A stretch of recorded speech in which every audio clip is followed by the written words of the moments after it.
Film डोजिमेट्री एक transparent radiographic film होगी जो कंसिस्ट मतलब बनी हुई है सेलुलोज एसीटेट और प्लास्टर रेजिन की। ये मटेरियल है जिस मटेरियल की वो जो रेडियोग्राफिक फिल्म है जिसको इस्तेमाल करके हम डोज मेजर करनी है वो बनी होगी। या तो प्लास्टर रेजिन की बनी होगी या सेलुलोज एसीटेट की बनी होगी। Coated with an emulsion containing very small crystals of silver bromide। अब उस फिल्म के ऊपर एक कोट किया होगा emulsion का, उसके ऊपर जैसे पेंट करते हैं ना किसी चीज के ऊपर, उस तरह का बारीक सा कोट किया होगा एक emulsion का, जिसके अंदर एक क्रिस्टल्स हो गए सिल्वर ब्रोमाइड के। इनका काफी इंपॉर्टेंट रोल है सिल्वर ब्रोमाइड के क्रिस्टल्स का। सिंपल पहले फिल्म होगी सेलुलोज एसीटेट की ट्रांसपेरेंट या प्लास्टर रेजिन की, उसके ऊपर कोट किया होगा emulsion का जिसके अंदर स्मॉल क्रिस्टल्स होंगे सिल्वर ब्रोमाइड के। When the film is exposed to ionizing radiation or visible light, a chemical change takes place within the exposed crystals to form what is referred to as a latent image. When the film is developed, the affected crystals are reduced to small grains of metallic silver. The film is then fixed. अब जो film थी उस जिसमें crystal थे silver bromide के, जब उसको visible light या रेडिएशन के सामने एक्सपोज किया तो उसमें केमिकल चेंजेस हुए। जब हमने जो पीछे एक टॉपिक पढ़ा था उसमें भी केमिकल चेंजेस होते थे जिसको हम मेजर करते थे। तब अब इस फिल्म को भी जब हमने रेडिएशन के सामने एक्सपोज करना है तो इसमें केमिकल चेंजेस होने हैं।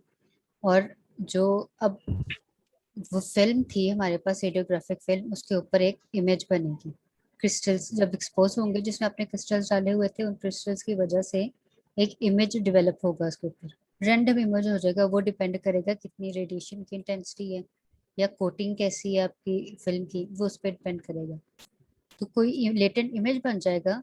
तो जब फिल्म को डेवलप किया जाएगा, अब फिल्म को डेवलप करते हैं, जब उसको डेवलप करेंगे तो जो इफेक्टेड क्रिस्टल थे ना, जो क्रिस्टल्स डाले हुए थे जिनपे रेडिएशन पड़ी, जिनपे रेडिएशन का इफेक्ट हुआ, वो एक स्मॉल ग्रेन्स में, छोटे छोटे जर्रों में, सिल्वर के मेटेलिक सिल्वर के जर्रों में कन्वर्ट हो जाएंगे। तो उसके बाद फिल्म को फिक्स किया जाएगा, मतलब उनको रिमूव कर लिया जाएगा जो ग्रेन्स उसके ऊपर बने थे फिल्म की वजह से। The unaffected granules are removed by fixing solution. और उसके बाद जो ग्रेन्यूल्स रह जाएंगे उनको भी फिक्सिंग सॉल्यूशन से रिमूव किया जाएगा, living a clear film in their place. पीछे जो जब अनअफेक्टेड थे उनको रिमूव कर दिया, पीछे फिल्म रह गई, और जो जो इफेक्टेड एरिया था रेडिएशन से वो रह गया। The metallic silver which is not affected by the fixer causes darkening of the film. जैसे एक्सरे में होता है, जहाँ जहाँ पर बोन्स होती हैं वो हिस्सा वाइट रह जाता है, बाकी इर्द गिर्द का हिस्सा ब्लैक हो जाता है। वो भी एक इमेज लिया जाता है, इसलिए यहाँ पर जोन जोन से ग्रेन्स या उसके थे जर्रे थे जहां पर इफेक्ट नहीं हुआ रेडिएशन का, वो उस इस एरिया को ब्लैक कर देंगे, डार्क कर देंगे। Thus, the degree of blackening of an area of the film depends on the amount of free silver deposited and consequently on the radiation energy absorbed। अब वो एरिया कितना ब्लैक होगा या कितना डार्क होगा वो डिपेंड करेगा, एक तो आपने सिल्वर उस पर जो फ्री सिल्वर जो ब्रोमाइड था वो कितना आपने इसके ऊपर डाला हुआ है, दूसरा उसने एनर्जी कितनी अब्सॉर्ब की है। इन दो फैक्टर्स पर डिपेंड करेगा कि जो फिल्म आपकी डार्क होनी है, जो एरिया डार्क होना है वो कितना होना है। The degree of blackening of the film is measured by determining the optical density with the dosimeter. Densitometer. The instrument consists of light source, a tiny aperture through which the light is directed, and light detector to measure the light intensity transmitted through the film. Optical density हमारे पास, अब blackening कह रहे हैं उन्होंने major करनी है optical density के through, क्योंकि ये जो ब्लैकनिंग हुई है, डार्क हुई है जगह, इसलिए इसको यूज करके हमने अब्सॉर्ब डोज मेजर करनी है। तो इसके लिए पहले हमें ये पता लगाना पड़ेगा उसको, ब्लैक जो डार्कनेस हुई है जगह की उसको मेजर करना, और उसको मेजर करते हैं हम थ्रू ऑप्टिकल डेंसिटी के। और ऑप्टिकल डेंसिटी किसके थ्रू मेजर करते हैं? डेंसिटोमीटर के लिए। ऑप्टिकल डेंसिटी हमारे पास होती क्या है? मेजर ऑप्टिकल डेंसिटी होती है मेजर ऑफ अब्जॉर्बेंस। ये तो ऊपर से साफ नजर आ रहा है, मेजर ऑफ अब्जॉर्बेंस। हम यही देख रहे हैं ना कितनी रेडिएशन मेजर हुई है जिसने उसको ब्लैक किया है। तो ये मेजर ऑफ अब्जॉर्बेंस है। उसको डिफाइन हम करते हैं ratio of intensity of light falling upon material and intensity transmitted. मतलब जितनी इंटेंसिटी की लाइट उस फिल्म के ऊपर पड़ी है, उसके बाद इंट्रैक्शन के बाद उस फिल्म के बाद कितनी इंटेंसिटी की लाइट उस फिल्म से ट्रांसमिट हुई है। दो चीजें हो गई। एक वो वाली लाइट जो डायरेक्ट उसके ऊपर अभी पड़ी है, अभी कोई रिएक्शन नहीं हुआ, अनअफेक्टेड लाइट है। दूसरी वो वाली लाइट जो उसके साथ रिएक्शन के बाद ट्रांसमिट हुई है। इन दोनों का जो मेजर है या उन दोनों की रेशियो है उसको हम ऑप्टिकल डेंसिटी कहते हैं। अब हमने इसको मेजर करना है क्योंकि एक रेडिएशन कितनी अब्जॉर्ब हुई है और लाइट जो ट्रांसमिटेड है, उसी से पता चलेगा कितनी इंटेंसिटी की लाइट इस पे आई थी और कितनी इंटेंसिटी की गई है। उसी से पता चलेगा कि कितनी एनर्जी अब्जॉर्ब हुई थी और वही हमें बताएगा कि वो एरिया कितना उसने डार्क किया है। This instrument consists of light source, a tiny aperture through which the light is directed, and light detector to measure the light intensity transmitted through the film. अब सारी चीजें, एक लाइट भी है, लाइट सोर्स जो उसके ऊपर फिल्म के ऊपर लाइट डालेगा। दूसरा अपर्चर है, वो जो लाइट को डायरेक्ट करेगा जिधर को लाइट को लेकर जाना। उसके बाद डिटेक्टर है जो सोर्स से आपको पता होगा कितनी इंटेंसिटी की लाइट आ रही है। उसके बाद डिटेक्टर आपको बताएगा कितनी इंटेंसिटी की लाइट ट्रांसमिट होके आई है। तो दोनों चीजें मेजर कर लेगा। The optical density is defined as log I naught divided by IT. I naught amount of light collected without film. Without film मतलब जो आपने अभी इंट्रैक्शन से पहले की जो लाइट उस पर फॉल कर रही है वो वाली light. And IT is the amount of light transmitted through the film. अब IT वो वाली लाइट है जो अब इंट्रैक्शन के बाद उस ऑप्टिकल फिल्म से अब ट्रांसमिट होके आई है। इन दोनों की जो रेशियो है वो आपके पास ऑप्टिकल डेंसिटी है। A densitometer gives a direct reading of optical density if it has been calibrated by a standard strip of film having region known optical density. अब कैलिब्रेशन कैसे करते हैं किसी चीज़ की? कैलिब्रेशन हम उसी से करते हैं ऑलरेडी एक मेजर्ड चीज़ के साथ उसको कैलिब्रेट करते हैं, उसको इक्वल कर लेते हैं। जैसे आप क्लॉक्स को अपने एक फिक्स करना हो कि आपको ये काम अपने स्कूल के क्लॉक के मुताबिक करना है, या मैं आपसे कह दूं कि जी इतने बजे क्लास होनी है, मेरे टाइम के मुताबिक होनी है। अब आप लोग के क्लॉक डिफरेंट होंगे, हो सकता है 2-3 मिनट का फर्क आ जाए, लेकिन मैं कहूँ कि अगर मेरे टाइम से कुछ थोड़ा सा भी टाइम आगे पीछे होगा तो मसला होगा। तो आप क्या करोगे, आप मेरा क्लॉक का स्टैंडर्ड बन जाएगा, आप उसके साथ मैच कर लोगे, कैलिब्रेट कर लोगे अपने क्लॉक्स को। तो इस तरह जो एरर होगा टाइम के आगे पीछे होने का वो खत्म हो जाएगा। तो इसलिए यहाँ पर किसी ऐसी फिल्म की जिसकी डेंसिटी आपको पता है, क्योंकि अभी तो आप बाकी फिल्म की डेंसिटी फाइंड कर रहे हो ना, ऑप्टिकल डेंसिटी, लेकिन उसके बजाय कोई ऐसी फिल्म लेके जिसकी आपको ऑप्टिकल डेंसिटी पता है, इस डेंसिटोमीटर को उसके साथ कैलिब्रेट करके फिर जो नई आपने फाइंड करनी होगी उसकी जो वैल्यू आएगी उसको कंपेयर करके देखेंगे कि ये ठीक है या नहीं। In dosimetry, the quantity of interest is usually net optical density, which is obtained by subtracting the readings for the base fog optical density of unexposed processed film from the measured optical density. अब डोजीमेट्री में असल important चीज़ क्या है, जो net optical density है, कि simple simple एक एक एरिया की या थोड़ी थोड़ी ऑप्टिकल डेंसिटी मेजर नहीं करनी है आपने, पूरी फिल्म की जो ऑप्टिकल डेंसिटी है वो असल में मैटर करती है। तो वो कैसे मिलेगी? Subtracting the readings for the base fog, वो वाली ऑप्टिकल डेंसिटी अनएक्सपोज्ड फिल्म की जिसको अभी आपने रेडिएशन के सामने नहीं रखा, from the measured optical density. दो टाइप की है, एक अभी वो वाली फिल्म जो है प्रिपेयर्ड है लेकिन अभी आपने उसको रेडिएशन नहीं दी। दूसरी वो जिसका रेडिएशन ट्रीटमेंट कर लिया आपने। जो अनमेयर्ड है, अनएक्सपोर्ड है, पोज्ड है, उसको आपने माइनस करना है उसमें से, ऑप्टिकल डेंसिटी में से जो आपने मेजर कर ली। एक तो हो सकता है ना आपने ऐसे फिल्म लिया हो, उसका गिवन हो आपको, जो गिवन वैल्यू हो ऑप्टिकल डेंसिटी की, कि ये इस फिल्म की ऑप्टिकल डेंसिटी इतनी होगी। लेकिन ये भी आपने देखा होगा अक्सर थ्योरेटिकल वैल्यू से एक्सपेरिमेंटल वैल्यू से थोड़ी सी डिफरेंट हो जाती है। तो आप ये करोगे कि जो ऑप्टिकल डेंसिटी गिवन हो उसको माइनस करोगे जो ऑप्टिकल डेंसिटी बाद में एक्सपेरिमेंट से मेजर्ड आए आपकी। A plot of net optical density as a function of radiation exposure dose is termed the sensitometric curve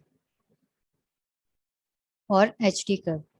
अब यहाँ पर optical density as a function of radiation exposure मतलब जैसे जैसे रेडिएशन का एक्सपोजर मिलेगा उसकी ऑप्टिकल डेंसिटी चेंज होगी, या उसकी ऑप्टिकल डेंसिटी उसी फंक्शन से या उसी हिसाब से चेंज होगी। तो इसलिए ऑप्टिकल डेंसिटी यहाँ पर रेडिएशन एक्सपोजर का फंक्शन है। और इसकी जो कर्व मिलती है हमें ग्राफ में उसके चेंज की, उसको हम सेंसिटोमेट्रिक कर्व कहते हैं या एचडी कर्व कहते हैं। यहाँ पर figure 8.12 shows examples of characteristic curves for two commonly used dosimetry films. Film speed and linearity of the sensitometric curve are two main characteristics which are considered in selecting a film for dosimetry. अब ये दो main characteristic बताए हैं कि जब आपने डोजीमेट्री के लिए कोई फिल्म सेलेक्ट करनी है ना, कोई भी, यहाँ पर फिक्स नहीं बता रहे कौन सी करनी है, कोई भी करनी है, इन दो चीज़ों को ध्यान में रख के करनी है। कौन सी चीज़ें होंगी? फिल्म की स्पीड और लिनियरिटी। ये ना हो किसी एक एरिया में आपने सिल्वर क्रिस्टल ज़्यादा दिए हैं जहाँ से उसके एक्सपोजर इफेक्ट हो जाए, वो उसमें लिनियरिटी है। दूसरा, क्योंकि अगर ऐसा नहीं होगा तो आपकी कर्व लीनियर नहीं बनेगी। तो अगर आपकी फिल्म लीनियर नहीं होगी तो उसके बाद आपकी जो कर्व है वो भी, उसमें भी लीनियरिटी नहीं होगी। दूसरा, फिल्म स्पीड। दोनों चीज़ को ज़हन में रखते हुए आप रखना है जब आपने किसी भी डोजीमेट्री फंक्शन के लिए आपने फिल्म चूज करनी है। अब ये ग्राफ दिया हुआ है नेट ऑप्टिकल डेंसिटी, जो फिल्म आप यूज कर रहे हैं उसकी नेट ऑप्टिकल डेंसिटी क्या थी? Optical density before experiment, exposure to radiation, minus radiation optical density after measurement. उसका ग्राफ है डोज के साथ, जितनी डोज ऑब्जॉर्ब हो रही है। और ये दो डिफरेंट फिल्म्स के लिए इसका ग्राफ बनाया हुआ है। और यहाँ पर रेडिएशन की भी दो टाइप्स हैं इंटेंसिटी में।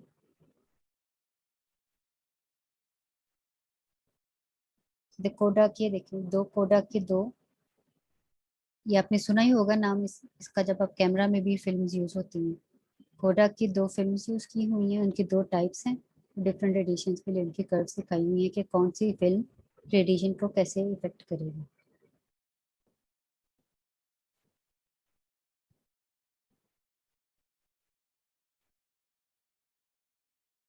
तो ये नॉन लीनियर, अगर आप फिल्म आपने ऐसी सेलेक्ट कर ली है जो नॉन लीनियर रीजन की है, तो उसका मसला क्या होगा? उसका मसला ये होगा, correction are necessary to convert optical density into dose. तो यहाँ जो हमें डायरेक्ट आंसर मिल रहे हैं, लेकिन उस अगर हमने नॉन लीनियर रीजन में ली होगी तब हमें एक्स्ट्रा करेक्शंस करनी पड़ेंगी उस ऑप्टिकल डेंसिटी को डोज में कन्वर्ट करने के लिए, अगर नॉन लीनियर होगा। अगर लीनियर लिया हुआ तब वो डायरेक्ट आपको रिजल्ट्स दे देंगे। Although film is well established as a method of measuring electron beam distributions, its usefulness in photon dosimetry is relatively limited. अब पीछे जो आप इन्होंने सारा मेथड बताया है वो है इलेक्ट्रॉन बीम डिस्ट्रीब्यूशन। जब हम जो रेडिएशन यूज कर रहे हैं, इलेक्ट्रॉन बीम यूज कर रहे हैं, तब तो ये वाला मेथड वेल एस्टेब्लिश है। लेकिन मसला कहाँ होता है? जब आप जो फोटोन यूज करते हैं फोटोन डोसिमेट्री में, तो आपकी रेडिएशन फोटोन बेस्ड है। क्योंकि because the photo electric effect depends on the cube of the atomic number. Photo electric effect है, आपको याद ही होगा फोटो इलेक्ट्रिक इफेक्ट क्या है, वो डिपेंड करता है एटॉमिक नंबर के क्यूब पे। यहाँ पर सिल्वर का या हमारे पास एटॉमिक नंबर है 45। In the film emulsion absorb radiations below 150 kilo electron volt very strongly by the photoelectric effect। अब यहाँ पर फोटोन डोजीमीटर में मसला क्यों होता है कि फोटोइलेक्ट्रिक इफेक्ट है फोटोन की वजह से, वो उसने क्या करना है, जो एटॉमिक नंबर है उसके क्यूब से अब्जॉर्ब करनी है, जो एनर्जी उसने अब्जॉर्ब करनी है। तो यहाँ पर ऑलरेडी सिल्वर का नंबर हमारे पास 45 है, इसका क्यूब होगा तो वो रेडिएशन 150 किलो इलेक्ट्रॉन वोल्ट के हिसाब से अब्जॉर्ब करेगा, और ये काफ़ी ज़्यादा है फोटोइलेक्ट्रिक प्रोसेस के according. Since most clinical beams contains a scattered component of low energy photons, the correlation between optical density and dose becomes tenuous।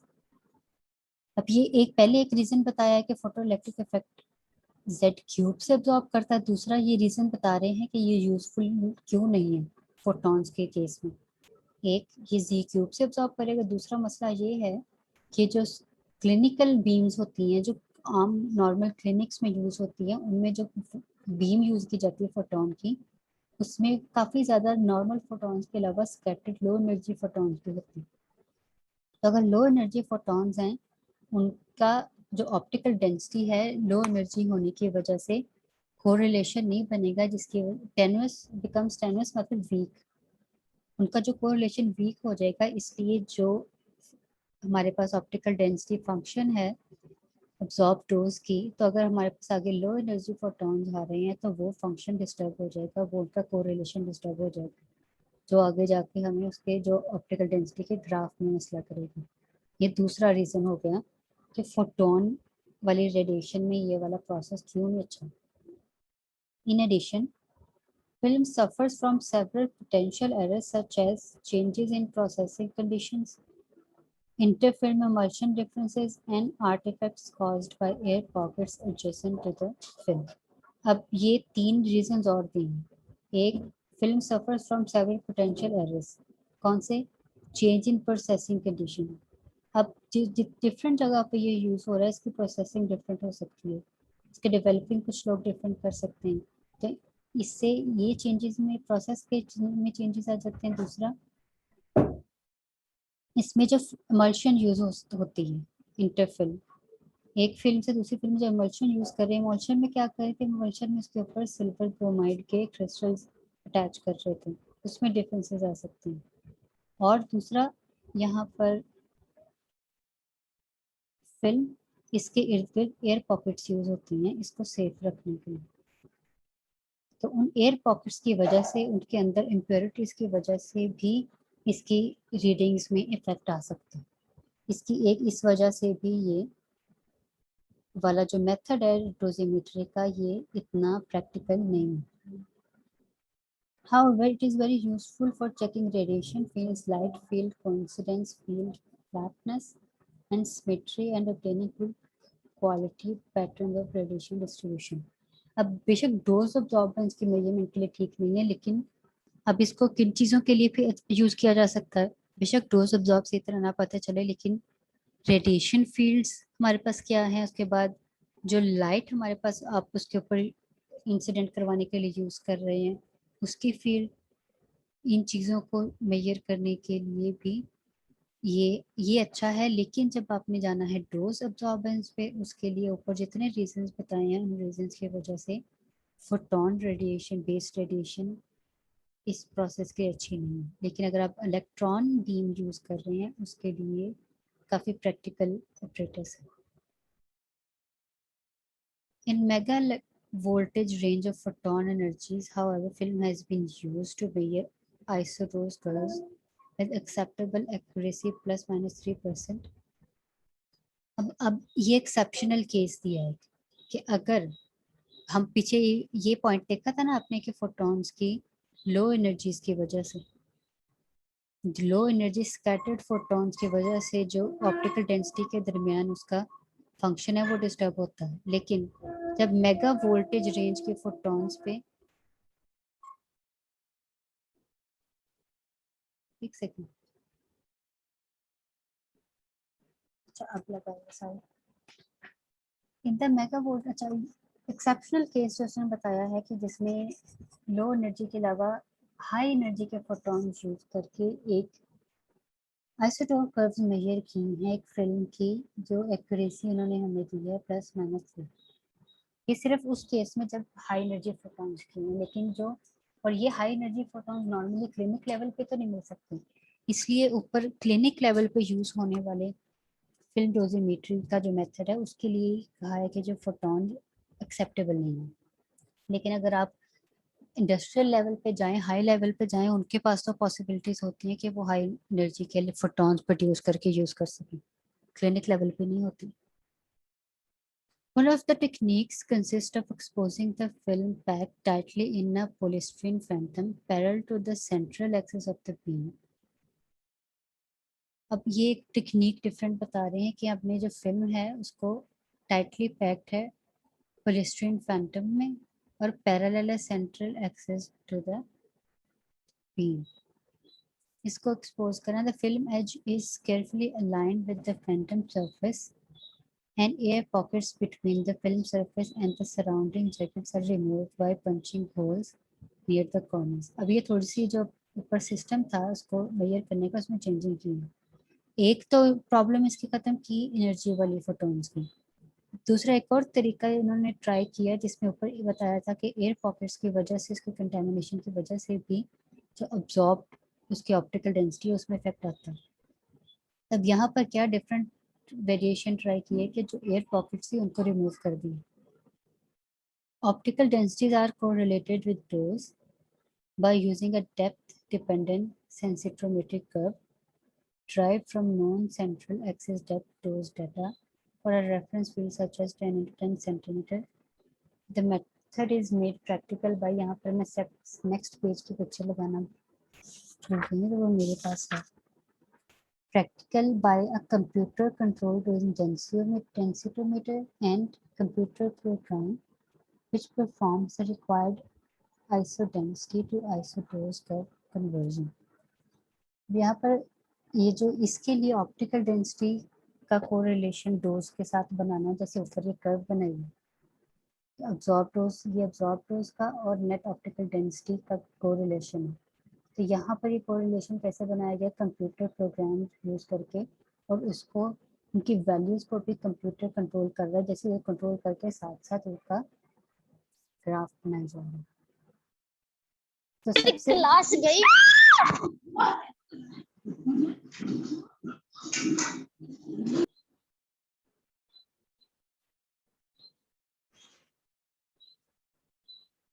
सबसे पहले हमने डिस्कस किया है कि फिल्म डोजीमेट्री होती क्या है, कि रेडियोग्राफिक फिल्म है ट्रांसपेरेंट, उस पर कमर्शियल का कोट किया है जिसके अंदर स्मॉल सिल्वर क्रोमाइट के क्रिस्टल्स, उसको आयनाइजिंग रेडिएशन के सामने एक्सपोज किया है।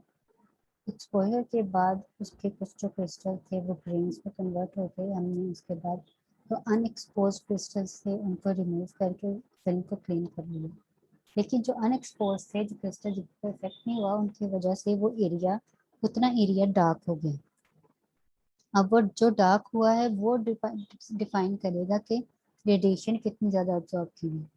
उस अब्जॉर्ब रेडिएशन को, उस डार्कनिंग एरिया को मेजर करने के लिए हमें पता होना चाहिए ऑप्टिकल डेंसिटी। ऑप्टिकल डेंसिटी हमारे पास होती है कि जितनी इंटेंसिटी की लाइट आपने यूज़ की है, मतलब इनिशियल स्टेज पे आप फॉल करवा रहे हैं उस फिल्म के ऊपर, उसकी रेशो उस इंटेंसिटी की जो उस फिल्म से फिर एज अ प्रोडक्ट या एक्सपेरिमेंट के बाद ट्रांसमिट होके वापस आ रही है, उन दोनों की रेशो जो होगी वो उस फिल्म की ऑप्टिकल डेंसिटी होगी। क्योंकि किस तरह की आपके पास लाइट रिफ्लेक्ट होकर या ट्रांसमिट होकर वापस आनी है वो डिपेंड करेगा कि जो फिल्म आपने किस तरह की यूज़ की, इसलिए वो फिल्म टू फिल्म वेरी कर जाएगी। तो उस ऑप्टिकल डेंसिटी को मेजर करना है, क्योंकि वो ऑप्टिकल डेंसिटी का फंक्शन बनेगी आगे रेडिएशन एक्सपोजर का या जो डोज ऑब्जॉर्ब किया उसका। तो उन दोनों का वो रिलेशन हमें एक कर्व देगा, लीनियर कर्व। अगर तो आपने लीनियर कंडीशंस यूज की, लीनियर कर्व देगा, वो बताएगा कि इस फिल्म की डेंसिटी इतनी थी तो उसने इतनी ऑब्जॉर्ब की है डोज, उससे इतने इंटरवल में इतना चेंज आया। तो इससे भी आपकी जो रेडिएशन है उसके एब्जॉर्बर्स मेजर होगी। और ये सब था इलेक्ट्रॉन बीम के लिए। तो जब हम फोटोन बीम यूज करेंगे वो क्लिनिकल लेवल पे प्रैक्टिकल नहीं या इतना कोई खास रिजल्ट नहीं दे सकती, क्योंकि उसकी रीजंस एक फोटो इलेक्ट्रिक इफेक्ट है, क्योंकि वो एटॉमिक नंबर के क्यूब के हिसाब से सॉल्व करता है, तो मतलब उसको बहुत ज़्यादा एनर्जी एब्जॉर्ब करनी है उसमें। दूसरा, उसमें जो एक रीज़न उसका है कि लो एनर्जी स्कैटर्ड फोटॉन्स होते हैं अक्सर जो क्लिनिकल लेवल पे भी यूज़ की जाती है फोटॉन्स की, जिसकी वजह से अब्जॉर्ब डोज में और ऑप्टिकल डेंसिटी में वो कोरिलेशन क्रिएट नहीं होता। दूसरा, एयर पॉकेट्स की वजह से जो फिल्म के आगे और पीछे उसको कवर किया होता है, एयर पॉकेट्स की वजह से भी उसकी स्कैटरिंग में या उसकी अब्जॉर्प्शन में इफेक्ट आ सकता है। इसलिए दो एक्सेप्शनल केस हैं जो जिसमें इन दोनों इश्यूज को रिमूव करने के मेजर करने की कोशिश की गई है। एक में हाई एनर्जी के फोटॉन्स यूज करके, दूसरे में वो एयर पॉकेट्स में जो प्रॉब्लम क्रिएट कर रही थी उनको रिमूव करके।